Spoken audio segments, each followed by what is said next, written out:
How's it going, everybody? This is Jordan Pacheco from the Glad Trad podcast. Today's going to be such an awesome episode. We got up early in the morning to film here with Chloe. Chloe is a friend out here in St. Louis. And actually, you're a native, aren't you, Chloe? This is like your stomping grounds. I am. I grew up right around here. So this is great. Nice.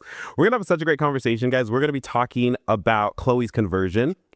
She's not a cradle Catholic like some of you people out there and myself, but that I think is all the more glory for God. We're going to also talk about Chloe as a photographer and also your importance, Chloe, when it comes to dress and fashion and modesty and all these intersections that seem to be the beat of a lot of Catholics today. So thanks for coming on. Looking forward to it. Tell us about yourself. Let's just get right off to the races. So we work together at the Augustine Institute. So I happened across you pretty early when I crashed out here. And I was like, oh, look, there's like some fashionable lady across the way, which you very much are. So it was kind of a little bit surprising to find out that you actually are a relatively recent convert, or maybe not surprising. I mean, a lot of recent converts watch the show, actually. So maybe y'all are like kindred spirits. But tell us just a little bit about yourself, your background, and then what led you into the Catholic faith. Yeah, so the time that we met at AI, I was working in our food and beverage service team. So that was how we met. I don't cross paths with people much anymore, but we met, and I think it was Dr. Ben that introduced us, and he was like, Chloe, you've got to tell him your conversion story. Like, this is great. And I don't know, because to me, everything feels so familiar. So I grew up in Catholic schools, and I was catechized in Catholic school. My friends were Catholic. So now being Catholic, everything feels really familiar to me. It doesn't feel super fresh. Like, this is my first Lent being Catholic. It's kind of strange because I've celebrated Lent my whole life really. But growing up, I was in Catholic schools and I wanted to be Catholic. My family kind of just said, no, we're Protestant. We're Christians, very faithful Christians, but we were not Catholic. And so it's like, okay, I'll settle, whatever. And went through high school, went to Catholic high school as well. And I don't know. I was a Protestant Christian, and I've always loved the Lord, and I've loved scripture studies. And so that was just kind of where I was at with things.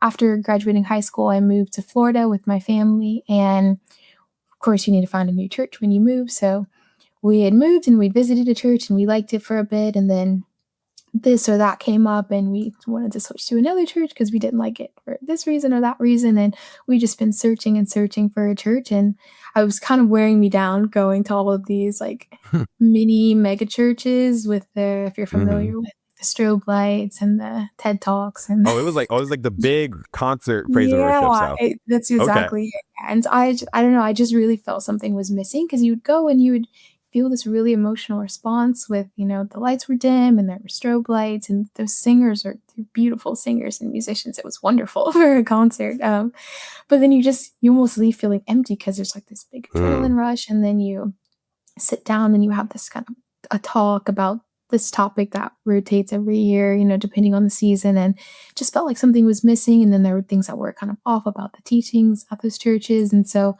I just was searching and searching. And when I moved back to St. Louis a couple years ago, 3 years ago, I think now, a friend of mine and I got on a FaceTime call, and we were having a conversation, and he mentioned something like, oh, I need to get ready for Mass. And I was like, Mass? Oh, wait, like Catholicism is a thing. It's like, how cool. There's a Catholic schooling from beyond the grave. It was just like totally off my radar. I'd been so consumed with like, do I need to go to a Baptist church? Is it non-denominational? Whatever that means. And I'd been searching and just totally forgot about Catholicism. So we ended up having about a 3-hour conversation about Catholicism. And this was December of 24. And I got off that call and I was like, I'm Catholic. And now I'm an adult, so I can do something about it.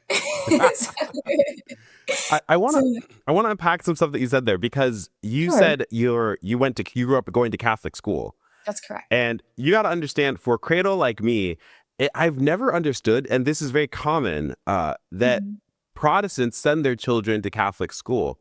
And so Mhm. I would think that, like, for certain Protestants, that'd be such a no-no. Someone's Protestant ancestors are rolling in their grave, the potential of being taught by Catholics. But why? What was the decision for that? And did that mean, as a Protestant Catholic school, that you learned the catechism? Did you have to go to mass if there was like a school mass? What did that actually look like? Sure. So my understanding is that growing up in this area, there's either public school, or if you want your child to go to a private school, it's going to be a Catholic school. You know, now that you're Mm, here, we've got so many Catholic schools and so many have closed. Before you come, so we have so many Catholic schools sure. here. Yeah. I think there is one private Christian school about 45, 50 minutes out, and I did go there for a year, just for some academic things. But for the most part, if you don't want your child in public school and if you don't have the capacity to homeschool, it's going to be a Catholic school. So, yeah, my parents, they were just like, well, they're Christians too, so they didn't have any kind of hard and fast restrictions or like reservations about Catholicism. They were kind of just like, we want her to, myself and my brother, to have a private education, but also Mm, a Christ-centered education. And so going there, we did do benediction and adoration. So adoration in the morning on Tuesdays, and then benediction was the last thing we did during the day. This is the school day on Tuesdays. And then mm, Fridays, we had all school mass, and Wednesdays, we rotated. So like kindergartners would go to mass Wednesday morning one week, and then the next week would be first grades that would rotate through the school. So yeah, I did go to mass every week, sometimes twice a week. I read at mass. It was so much fun. Like I did all the things. oh, oh, wow. You were lecturing. You were bowing to the altar and then going up there. Never again. But yes, I know better now. I'm surprised, I guess, because you have you send your kid to Catholic school, your Protestant daughter to Catholic school, and she's doing adoration and also is a lector. And were your parents not concerned that you might become Catholic, or was that really not, like, was religion not so, I guess I'd say, like, strict with them in terms of what denomination that was? I don't think they were concerned. I don't know if concerned is the word, but I expressed a desire to be Catholic to them. So I mean, they knew it was a desire of mine, but they just kind of said, we're not doing that. And I think I've told you, my father passed when I was little. So there was kind of that, Hmm. um, like that transition there. My father was a deacon in the Baptist church that we attended. So of course I wasn't going to be Catholic when he was around. That just would have been super strange. But yeah, I don't know. And they knew about it, and of course, more so my mom knew about it because it was later in my childhood. But she didn't really mind too much, not enough to pull me out of school anyway. Did you have any objections, big objections, going through your childhood into your adulthood about Catholicism, kind of before you crossed the Tiber with all of us? I didn't. No, I think, and maybe it's just I'm learning that I was really fortunate in the Catholic school that I went to, because I hear people that went to Catholic schools and their education was really poor. But I was very thoroughly taught Catholic Mm. doctrine and the why behind it, not just so you have to believe this and this. So I didn't have any questions really of, oh, you're telling me I have to do this with the saints, or I have to do this way or that way. I didn't have any questions about it because I felt really educated on it. You've always struck me as, like, you've always been, like, well spoken and kind of like soft spoken and like well reserved. And I, like, have to know if that was always the case before you were Catholic, because you're right that this is so surprising. You're like, oh yeah, this is my first Lent. I mean, you've always done Lent, but I'm just like, what the heck? That's right. It is her first Lent as a Catholic. That's weird. I know, it's just I think I have always been like this. I am a bit animated, which it comes out here and there, but I'm fairly, yeah, I don't know. There's like home videos when I was a kid, and my brother and I, we would always be dancing, and we grew up like riding horses sometimes. So we were just like doing silly stuff, but no, Oh, wait, really. back up, Chloe, back up. I don't want to lose that. You cut out just a little bit. You said that there were home videos of you and your brother, and then you cut out. Sure, yeah. So I've always been relatively soft spoken. There's home videos of us just kind of being goofy and silly and dancing. And in kids, it's like you're trying to win that sleepover with your friends, so you have to like do a cool dance or something, or like trying to get a play date. Wait a Like, second. Wait a to, second. like make up to get a play date with your friends. Uh-huh. Is this not part of your childhood? Is it? What would you say it was kind of the catalyst into you actually going through OCIA and being received into the church, like, did you become an adult and it was like, boom, I'm like, whatever, I'm already here? Or was there any like particular moment you could kind of point to about that? So I think again that phone call where everything was really just kind of laid out because we talked about everything. I mean, it was like a very comprehensive phone call. We were like, okay, let's just lay it all out. Like, what are the differences Catholic Protestant? Okay, we got to hit Mary, we got to hit the Eucharist, we got to hit the saints, the apostolic. Like, we just were like, we have to hit everything. Let's talk about everything. And so once I was like, okay, these are all confirmed. This is my understanding. This is my understanding. I align here and here and here. Then I really just felt this overwhelming sense of like, this is what I've been desiring. This is what this is all led up to, the church hopping and looking for a church and just like almost skipping church and, almost like, do I need to move states again or another church? I felt like it really all culminated to this. And then at that point, I was just like, I need to do it. I think it was 2 days later that I had sent an email to the parish secretary of the school I went to and was in OCIA the following Wednesday. So it was Whoa. very, very quick. Yeah. Do you remember how that was structured? Like, were you guys going through a program? Was it priest led? How did OCIA look like for you? Sure. So I feel really fortunate with the way that I went through OCIA because I was a bit impatient, I won't lie. Because once I knew, No.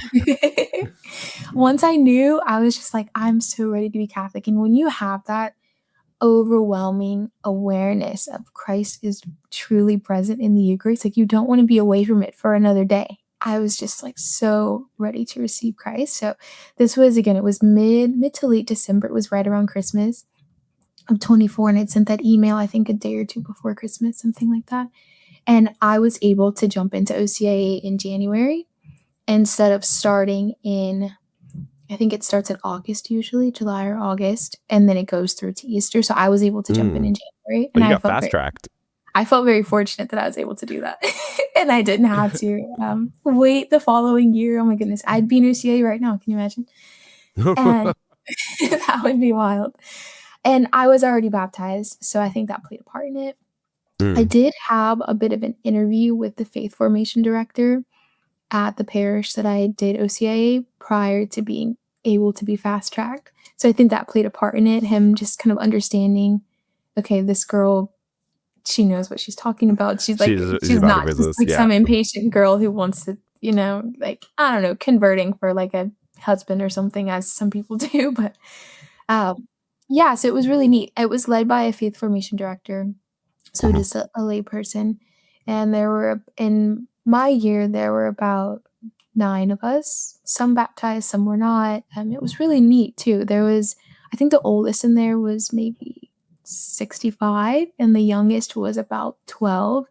So it was really neat to see just so many walks of life, that there was a married couple in there. They were both converting. That was really neat. And then again, that older lady who, a little bit of her story, she'd married a Catholic and they had raised their children Catholic. And then she finally decided to become Catholic after all this time. And that was really beautiful to see. Wow. And then, so and then I was right there in the middle. Who's your confirmation saint? Saint Anne, Mary's mom. Okay. Of course. That's Anne. Yeah, that checks out. I've heard, and I've talked about it on the show, and I've talked to other converts, but there is a movement of a lot of young people converting right now, and not even just converting. It's converting and then taking their faith pretty seriously. And what interests me very much is, I've grown up a cradle Catholic, so I'm very grateful for that. I've seen, because of that perspective, Catholicism, how it feels culturally, even from the early 2000s, which really was my childhood. It feels like its identity is back more. I feel like there is more iconography on people's walls. There's more things on social media about people expressing like the beauty of their faith. And when I go into Catholic homes, it's not like something that's tucked away in the corner if anyone's going to be seriously Catholic nowadays. What do you think? Like, there's a lot of people kind of converting in, and I've heard a lot of different reasons. There are some who really think that, there's such a search for truth and for goodness in a world that I think that's really under assault. There are people who have become just more attracted to the architecture or the tradition of the church. What factors played in for you? Because I guess you're technically part of that movement. You qualified in the date scheme, so well done. Yeah, I think for me, it really was just that search for truth. I wasn't finding it. And again, I'm a big history lover. I think that was always my favorite subject in school. So you studying the history of the Christian faith, you can't not become Catholic unless you stop, just a John couple Henry hundred. Newman, right? To be deep in history is to cease to be Protestant. I guess that Yeah, applies to you. it does absolutely. And just so many things where because you read things and you see these kind of contradictions, and it's not contradictions in scripture or in church tradition, it's contradictions in practices that we see today. And you wonder, Mm. okay, well, someone has to be wrong. Logically, someone has to be wrong. And so you're like, where does my allegiance lie? Again, is it going to be with Christ Church, or is it going to be with how this gentleman says, this is my interpretation of this? And for me, it was that seeking out truth. And there is so much beauty in the Catholic Church that I think that for me kind of sealed the deal. It was absolutely Christ in the Eucharist for me, but of course I love going to mass, and I don't really love like drum kits. So the organ is wonderful. It was also it's deeply nostalgic for me, because again, in the Catholic school I went to, they play the music on the organ, so it was really nostalgic just to come into Wow. that kind of just like, yeah, it was a good Catholic school. It's a Yeah, shame you they got you got closed. God picked you. God spoiled you early because not all of us have this luxury. Yeah, no, it was great. Yeah. But yeah, it was just What there was the is so much beauty. Go ahead. Oh, sorry. Didn't mean to cut you off. I'm so curious. What was your family's reaction, or is your family's reaction? Because this is your first year as a bona fide filthy papist. So, Right. yeah, how's that going? That's a good question. Okay, so right now it's just kind of my mama and my brothers, like my immediate family. I think when I told my mama, she was just like, "Okay." Like, Yeah, I don't whatever. really think I don't really think she minded. She just was like, "Okay." And she probably saw it coming, or I don't know, but she Yeah. was okay. And it's really interesting. So when my mama was in college, she converted to Catholicism, and I won't share her reasoning. It's not like bad or anything, but she's essentially Sure. Catholic. I keep telling her, I'm like, just come with me to confession, and you're Catholic. But so I think she kind of, for whatever reason that she converted and then stepped away, but she's still a practicing Christian. She understands, so she kind of probably related to why I did it. With Mm. my brother, it's really interesting because we had the same or a very similar experience. We went to the same schools. Say for 1 year, we were always in school together at the same building. He's a year older in school. So we were always, going to mass together at school and Yeah. all these different things together at school. So we had a very similar experience. He is more in the inquiry kind of phase. He really deeply loves the Lord, and it's really beautiful to see. And I know that he has such a heart for people, and he's just like, he loves people, and I'm trying to like shift him over to the history side because he would be such a good Catholic. He would be a great Catholic, but he's very open to it. When I was received into the church, my mama, she came to that extra long Easter Vigil Mass Uh, late at God night. bless her. We are not night owls. And so it was really nice that she came. And my brother sometimes will come to Mass with me. My mama sometimes will come to Mass with me. Just kind of like, yeah, I'll come with you. Why not? So it's really cool. I think, yeah, praying for them, praying for their conversion and her reversion, I suppose. Yeah, yeah. Tell me, so it's one thing to become Catholic, but like I said, I think you've kind of hit the Catholic stick pretty hard. Well done. Because again, I like for you, I see like even on like your social media posts or how you kind of like how you have your stuff laid out, like a lot of it is very Catholic forward facing as well. And that's been really important. I'm very interested in kind of the recapturing of authentic Catholic culture. I'm a huge believer in we have to have great, obviously, interior lives, which are arguably more important. But I'm a sanguine, which means also it means that I think that having kind of the apparatus of public Catholicism is very important too. So like when I look at you, like you're very well put together. You have a sense of fashion, but also you talk a lot about modesty and kind of like how to lay out your house and how to kind of cultivate like a Catholic home. Those are really important. Those are really big conversations right now. And not a lot of Catholics, I would say, have really understood that, especially as cradle Catholics. That was not the apparatus, if you will, that I kind of grew up in. Not against my parents, just kind of the wider culture, if you will, of being a Catholic. So talk to me about your approach into that, especially as a new convert, because, I don't know if if you and I are running in like the same secret tratty circles or something like that, but I was like, that's a really interesting thing I wanted to pick apart. Sure. I think speaking about kind of style specifically, because there's this big question of modesty, and is modesty a heart posture? Is it a certain garment? Is it a length of a garment? And I think ultimately the way that we dress, the way that we present ourselves to the world really does reflect what is in our hearts. So when you consider my heart posture is that I don't want to cause anyone to stumble into sin. I don't want to cause anyone to feel any sort of um I don't know, any sort of inferiority Hmm. to, if looking at me and saying, "Oh, she looks this way, but I couldn't look that way for, any reason or another." So that really is reflected in the way that I dress. And again, we could get down the rabbit hole of should women be wearing pants?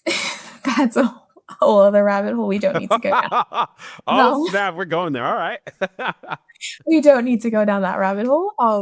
I think you know where I stand on there, but just ultimately the way that we present ourselves and the way that we present our homes as well, it reflects your heart. And so our homes really are Hmm. tools, I think, to love other people and to love them well.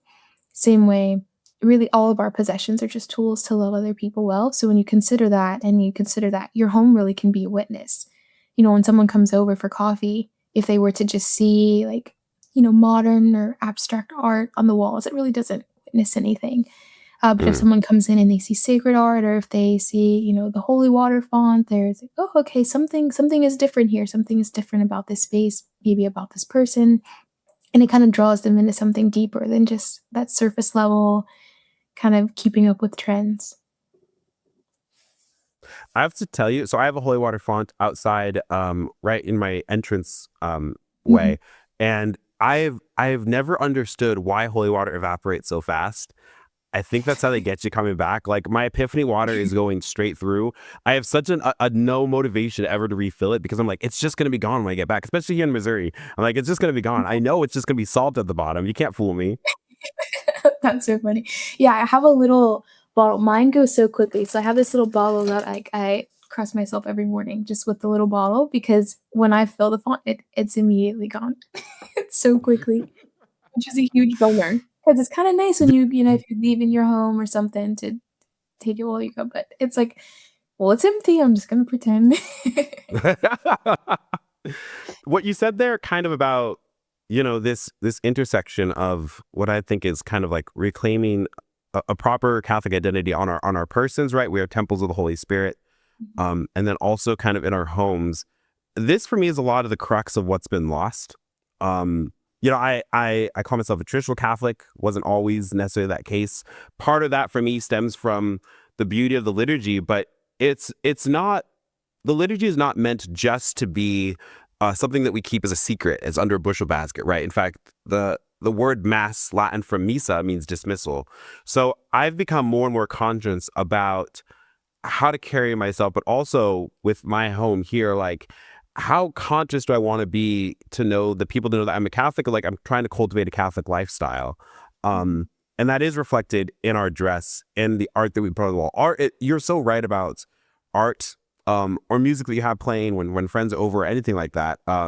Not saying that my workout playlist is, that's just for my ears when I work out. So we won't go about that. But just this kind of importance of beauty, right? There's been this great conversation because generally speaking, from how we build our churches to the kind of common clothes that we wear, how we speak, the thoughts we put in our heads. There's such a culture of ugliness that's around us, and beauty is both inside and it's outside. It has to be a reflection of our heart. So I think that there is something really important and good about thinking as Catholics, right? Sitting down and just going, okay, if this is supposed to be the most important thing of my life, this is actually the revolving thing for my eternity, my Catholicism, my love of Christ.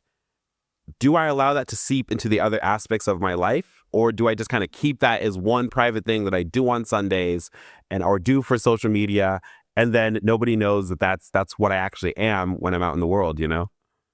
Yeah, that's really good. I think that's a really important thing to touch on, in the way that kind of your whatever is in your heart is going to flow out of your heart.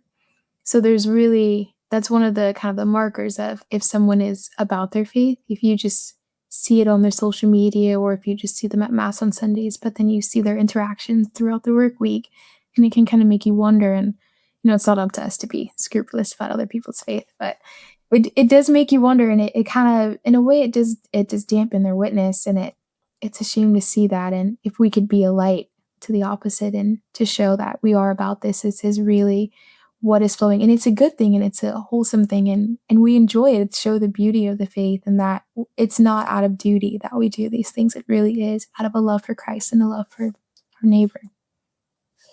Chloe, should women wear pants? No. Can I tell you, I heard of a priest, a very fond priest, Father Kluge, when he was at Our Lady Mount Carmel. He was giving this talk to women. And he knew, he kind of prepped me. He said, listen, you have to listen to this because I know that I'm going to get some pushback for this. But he goes up there and he says, okay, how can you tell when a man is cross-dressing? And, all these ladies, very smart, they go, of course, he's wearing a dress, he's wearing a skirt. And Father goes, oh, that's very good. How can you tell when a woman's cross-dressing? And I was just listening to the recording, and there was this dead silence followed by this uproar.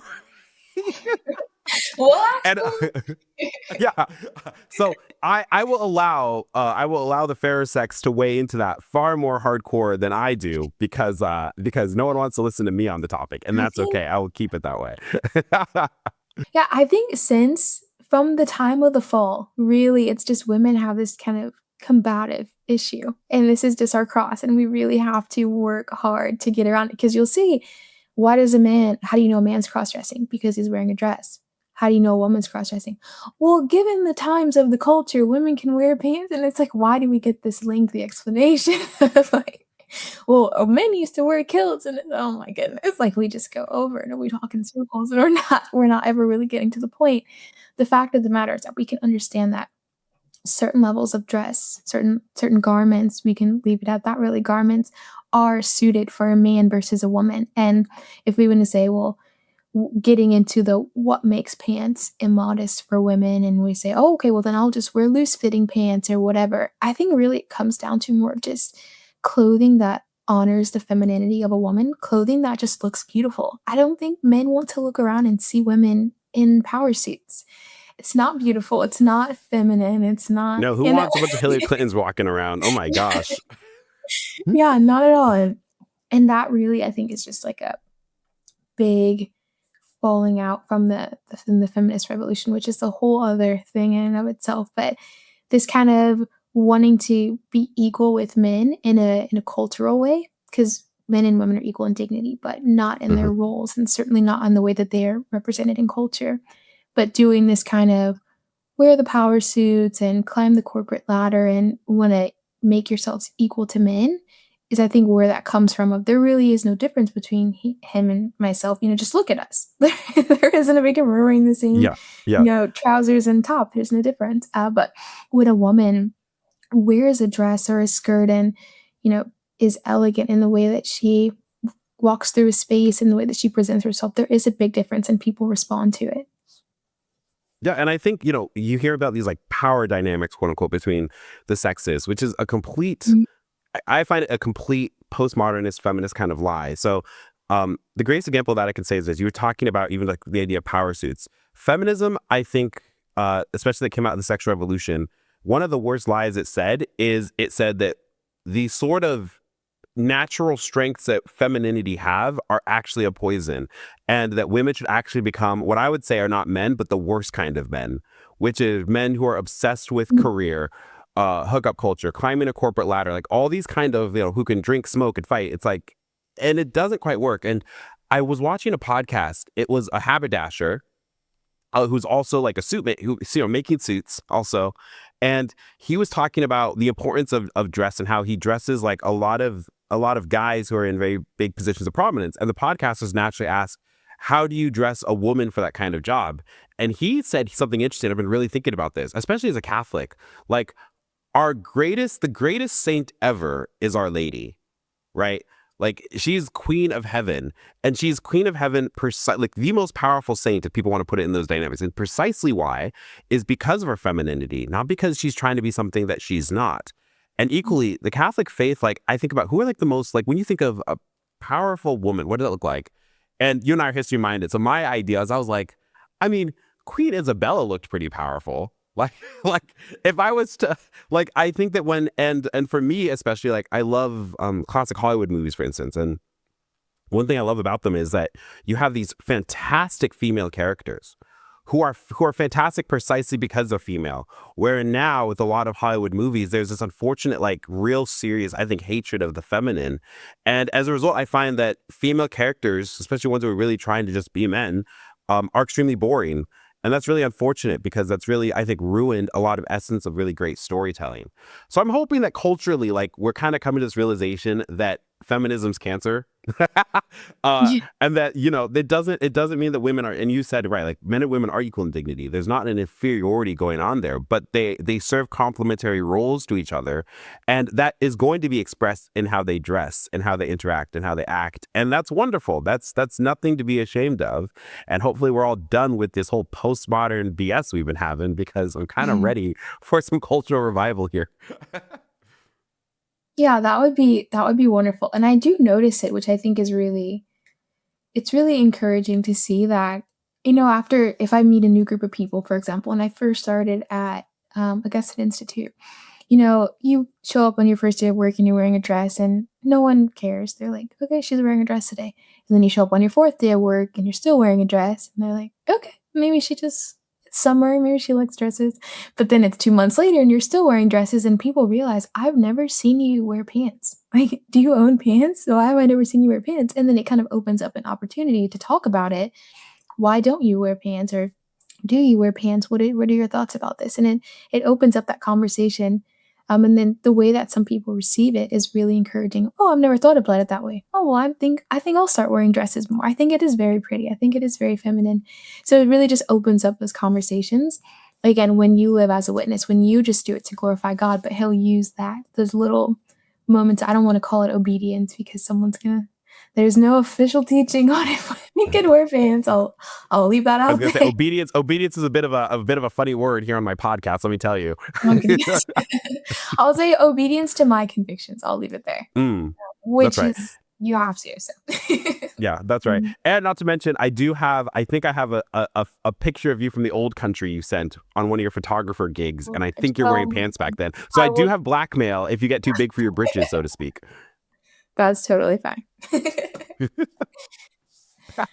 Speaking of which, let's talk about. So this is something that's great. We are kind of kindred spirits. I live in the world of video, of course. You also live in the world of photography, and you're a very good photographer. So if you're out here, hire her. Where did that start from? And you're a Canon shooter as well, right? So we speak the same language in terms of equipment, which is also kind of nice. Yeah. So I've always loved taking photos. I think it really just started with I don't know if I had this like weird sense that moments were fleeting when I was little. I don't know.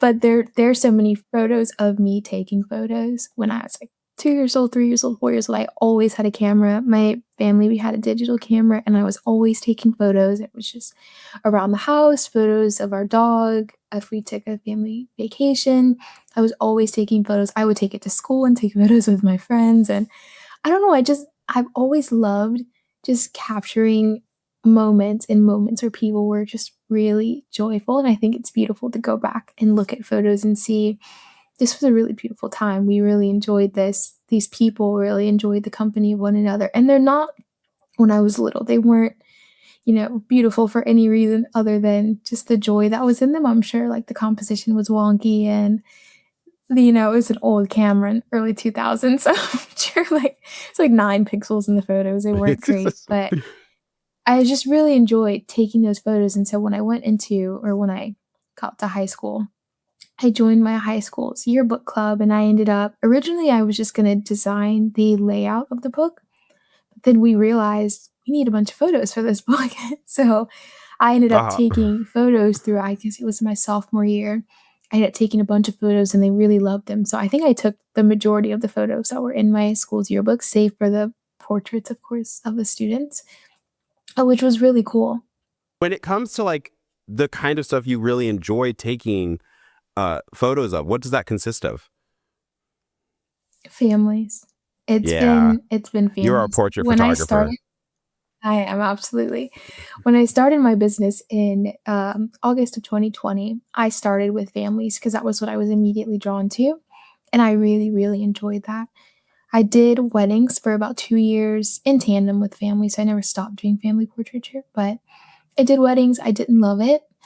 There were things that I loved about it, but ultimately, there is just something really, really special about meeting with the family and Mm. learning their story and then documenting it in a way that really is tailored to them. So I've had lots of families, we will take their photos in their home. Maybe it's them cooking their favorite meal or, families doing morning prayer together. Those are always my favorite. Getting ready for mass together, baking a treat. Sometimes we'll just go out to a local park, maybe one that they visit Hmm. often. We'll bring their favorite instruments or, if they like to play soccer, we'll go out and take photos playing soccer. And it's so nice to have a really good quality photo of those moments in your family that will be fleeting because one day your children will grow up and they won't be little. They're only little for so little. I always say that. So it's nice to have those photos that really kind of tell the story of your family and the things that made your family unique to you. Yeah, and as you said, like an elevated slice of life kind of demonstration of Mhm, family lifestyle. Like, the static like family all together portrait shot is great. And mhm. I have some from back when I was a baby, and so it was the mid to late '90s, which means we're all in like our '90s garb, and I have a very soft spot. But there is something really beautiful, like you said, like baking or praying together and getting ready for mass, because those are the moments that oftentimes we don't capture. And Mhm. there is something really beautiful and exciting and very homey about that, genuinely. It is, yeah, and I think that's really been the general reaction that I get with them is people almost thought, "I didn't even know you could do photos like this. I thought that we had to go to a park with the tall, Mm. wavy grass and just kinda, like, frolic in a park or something or go to the beach," and it's allowing people really to see the beauty in their everyday and in their homes. They don't have to, 'cause I mean, families here in Missouri, we don't have a beach local to us. When I lived in Florida, it was a little different, but people think, "Oh, these beautiful photos on the beach. I would love to go do that." And we're not booking a flight to any coast to go do that just for photos. But really just allowing them to see, like, wow, my home is beautiful and it's messy. It's everyday messy. It looks like we live here, but it's like it's lived in, it's loved in. The people that are here, they love to be here. They love each other here, and this is home to us. Mm. Yeah, there's a huge conversation right about what to do to strengthen the ecclesia domestica, what you Mhm, can do to kind of show the beauty of the domestic church, which has been arguably under assault even more so, I think, than some of these other places. So there's something, and like when it comes even to like my video, I donate some of my video talents to the church. Um, and all sorts of regards, because I feel like I'm going to need all the help I can get when I stand before judgment. Uh, mhm. you're, you're not going to be in the same boat. You're good. But there's something just exceedingly very lovely about that, right? This, you get to see the glory of God reflected in family life in this sort of capacity. And we, as best as we can, right, through the lens of a camera, we can capture just a little bit of that. And that is a sort of a beauty that we can show back into the world. Yeah, I absolutely agree. I think it really just it documents and it shows again we can share with the world that natural order and that there is beauty in the natural order. We don't need to fight the natural order. It's really beautiful to see children who are obedient to their parents. It's really beautiful to see of course it is. It's really beautiful to see a husband that loves his wife. It's really beautiful to see a wife that honors her husband and they have this kind of a it's like it's beautiful. You really can't explain it. You just have to witness it and almost stand in awe of it, and I'm really fortunate to be able to do that. Talk to me a little bit as we kind of wind down here, because I know you're very active like with some of these things of yours on social media. So like I will see your baking, for instance, or a Bible Mhm, verse accompanied by a really like great photo that you've taken. I'm of the opinion, and some people I actually haven't faced too much opposition on this because I think it's true. I find in general that Catholics have actually been doing all right in the social media space. I've been which has been a great surprise because there are a lot of skeptics, and as people ought to be. But I think because it's not so much for our vainglory, but there is something very organic about the fact that the image, video, and photography, like they're the most powerful tools I think that we have right now. More powerful than writing a pamphlet presently in the 21st century. And to kind of be able to give these things to God and show that of our own personal lives and also our professional lives. I think that is helping people in their conversion stories. I'm meeting more and more people who said, well, I saw a image of incense at mass and I'd never seen that before. Or I saw, like, when it comes to the idea of like the intersection of modesty, but also of good dress. A lot of times people find this online and they realize that they're not alone. They're not just like an odd one out in their village. So I feel like you participate in that as well. And I think that's very, very important. And also I'm sure it could be a very fine line of things to walk. But I do think ultimately it does reflect that Catholics can utilize the tools that we have nowadays, but we can still do so with the glory of God in mind. Yeah, I agree. I think there is a level of performative content on social media that we do have to be wary of. There are some people who will, kind of cosplay being more holy than they really are. And just, sharing doctrines that are not true teachings, or, how they interpret teaching. So it's really, like you said, it is a fine line to walk, to be careful with what we're sharing. That I'm not telling people they can't wear pants. Like, I'm not spewing out on social media. I mean, I'm not, but or you would women. if you were a dictator of the world, just to be clear. That's exactly it. You get it. But there is a fine line to walk. But like you said, just that beauty of it. And I have this understanding that aside from my, friends at Kesson Institute and a few friends at my parish, I am the only Catholic out of my friend group and out of my family. So Mm. I have this kind of sense of duty that if I am going to be on social media, that is a tool that I can use to glorify God and to lead people to his church. He will do what he will with the seeds that are planted, but ultimately I don't want to use social media in vain. I don't want to get onto social media and just share photos of myself for my glory, or for, to put others down or to make anyone feel inferior, but really just to point others back to Christ. There's no other reason, in my opinion, there's no other reason to use social media. Last thing, Chloe, is how did you discover the Mantilla game? Because your Mantilla game is strong. I think you coordinated with like liturgical seasons. I see this all the time, by the way. I'm like, I think she's coordinated with liturgical seasons today. I do. That is a good question. Okay. I think everything points back to that FaceTime call. I'm telling you, everything points back on that original That was it. FaceTime That was a call. catalyst. It was just like the deep dive into the tradition. And and this is something that I kind of wrestle with. I don't like to do things if I'm not going to do them well. So sometimes I'm hesitant to start something because I want to do things well, and I don't want to just kind of do a little bit of everything. I would just rather do one thing and do it well. So when I was going down this rabbit hole, it just like all the way back to Christ's birth, the whole rabbit hole all the way back, I'm just reading writings from the church fathers and really laying it with scripture, having that understanding that with Catholics, it's not just sacred scripture, it's sacred scripture and tradition, which is the difference between Catholicism and one of the differences between Catholicism and Protestantism. So having that almost like a missing piece, because if you just take scripture for itself and you say, oh, a woman who prays with her head uncovered, and you say, well, I have hair, my head is covered, I don't know, whatever. And it's like, I can kind of interpret that how I want it to be, or you can interpret that how you want it to be. But when you have that piece of tradition, it allows you to have the full puzzle and you have the full picture. And you can really say, this is what people believed for so long, up until 40 years ago? 30 years ago. This is what everyone did. And it was a good, and there was beauty in why they did this thing. So that was what it was for me. And I just jumped into it. I didn't know where to begin, so I actually ended up going to Hobby Lobby and buying some lace fabric, and I made my first one because I was going. No joke. Yeah, because I was going to mass just like by myself. Because I mean, I grew up in Catholic school, so I knew where the parish was. So I was like, I'll just go. But I didn't want to go without a veil. So I just went to Hobby Lobby, made a veil, and then went to mass, and it was really beautiful. It was such a new experience for me because going as a child was so different than that first time as an Mhm. adult, and knowing that, okay, I'm going to be Catholic. This is the thing.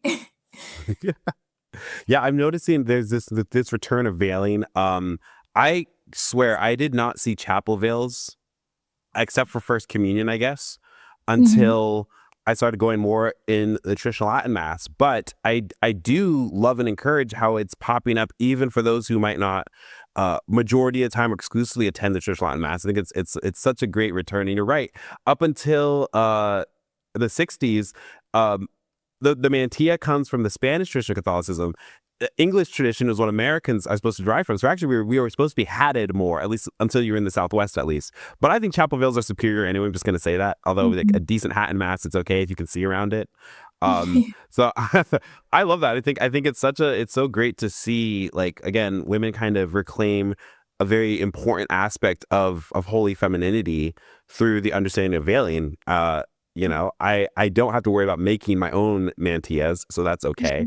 But I think it's wonderful, and I do like how you like to also match it with the liturgical seasons, which I would imagine is kind of a helpful extension into what we're supposed to focus on when it comes to the calendar of the church. Absolutely, yeah. Something that I really focused on in this, again, like my it's so weird because I am still just in my first year of being a Catholic. Yeah, you feel So like a veteran, everything honestly. I'm every talking to you like a veteran too. I'm like, yeah, she knows it all. Like, whatever. She's been doing this for like Mhm. 10 years. Yeah, exactly.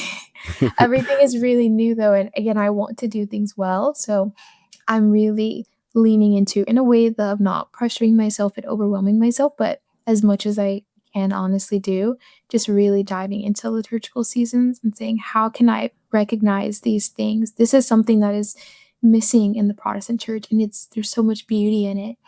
Instead of just, I go to church, I leave, I go to, once a week and I do Bible study and I leave. We really can go through the life of Christ every year. We can recognize, different seasons of his life, or, his passion or his birth. And we can recognize all of these things. And so veiling and coordinating the veil color, as an extension of that, really just reminds me, like, I'm wearing this purple veil. It is Lent. It is a kind of a somber time where even typically I would kind of subdue my clothing. I'm not going to wear a bright yellow sweater, on a Friday in Lent, because we're recognizing the time. And it's a beautiful thing to relate our lives to Christ and to suffer with Christ in that way, because you could call it suffering to not wear your favorite pink sweater on a Friday in Lent, I don't know, but to really just connect with Christ in that way, I think it's beautiful to connect with him in another way. Chloe, tell people your links. Where should they go for your photography, your baking, all that kind of jazz? Sure.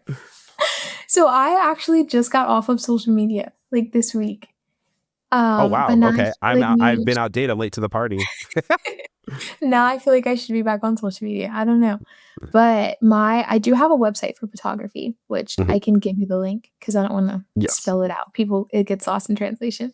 But my website for photography does have, like, some blog posts on it about feeling and different things about Catholicism, and then also booking photos and baking as well, recipes and things like that. Nice, nice. Friends, do check that out. Not the social media, that's been scrubbed apparently, but the website is still up as far as we know. And thank you all. We'd love to hear your stories. I mean, we have so many people, new subscribers who love to tell their stories about how they've converted into Catholicism. I've actually heard some of you personally, about your stories, the ups and the downs. And so I think it's just so beautiful. For all of you who are maybe this is your first Easter, welcome home. If you maybe come across this and you're looking at this lovely convert woman and going, maybe I could be that, come home to the Catholic Church. It's full of Please sinners. You'll be more than welcome. You're amongst do. good company. Yeah. Hey, friends, please don't forget to like, comment, subscribe, and certainly just share this podcast far and wide. Very appreciative of that. If you'd like to support the show, we very much appreciate your prayers. You can also go on over to patreon.com/GladTribePodcast or click that join button down below to become a channel member. Again, thank you to all the patrons and channel members. And until next time, I hope y'all are still rocking it through Lent. God bless you and may it keep you. Adios.